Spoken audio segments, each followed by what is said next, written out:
In the coastal village of Vestfold, a young Viking named Eirik was known for his sharp mind and quick thinking. While others charged into battle or set sail across dangerous seas without hesitation, Eirik paused, calculating every risk and outcome. His father had taught him to think before acting, a lesson that had kept him safe through his adventures. But lately this caution had begun to be a burden. One day the village chief asked Eirik, "We need a leader for the raid to the west," he said.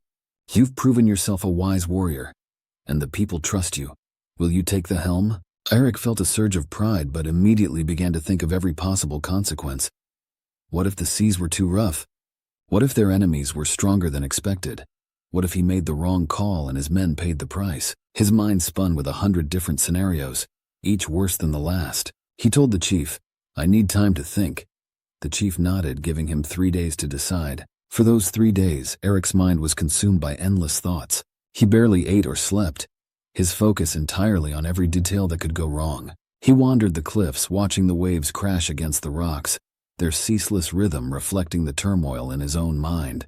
On the second night, an old fisherman named Bjorn approached him at the shore. Bjorn had seen many raids, and his hands were weathered from years of battling the sea. "Eirik," he said, "I've watched you pacing here. You seem troubled. What's on your mind?" Eirik sighed. "I've been asked to lead a raid, but all I can think about is the countless things that could go wrong. What if I fail? What if I lead my men into danger?" Bjorn chuckled softly, looking out over the waves. "You're letting your mind run in circles. When you focus on every what if, you lose sight of what's right in front of you. The sea doesn't care for your overthinking. It moves with purpose. It crashes and recedes. Life is much the same. You can think and plan, but at some point you have to act." Eirik frowned. "But what if I make the wrong choice?" Bjorn nodded thoughtfully. "Then you learn and adjust. That's what life is. But standing here worrying won't get you anywhere. You've prepared your whole life for this. Trust your training and your instincts. You'll never be free if you try to control every outcome."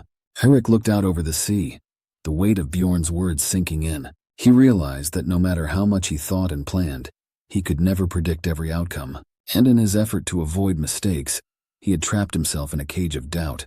The next morning, Eirik went to the chief and accepted the role of leader. He gathered his men, made the necessary preparations, and set sail. As they crossed the open sea, he felt the familiar pull of uncertainty, but this time he pushed it aside. He trusted his instincts, and when challenges arose, he faced them head-on without overanalyzing. The raid was a success. Eirik returned home to great praise. But more importantly, he had learned a lesson. Overthinking had been his real enemy. By learning to trust himself and act, he freed himself from the paralysis of endless doubt. From that day forward, Eirik led many more raids, always prepared but never consumed by fear of what could go wrong.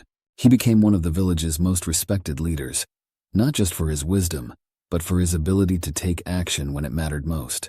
His legend grew, not just for his battles won, but for the battle he won within himself, the battle against overthinking.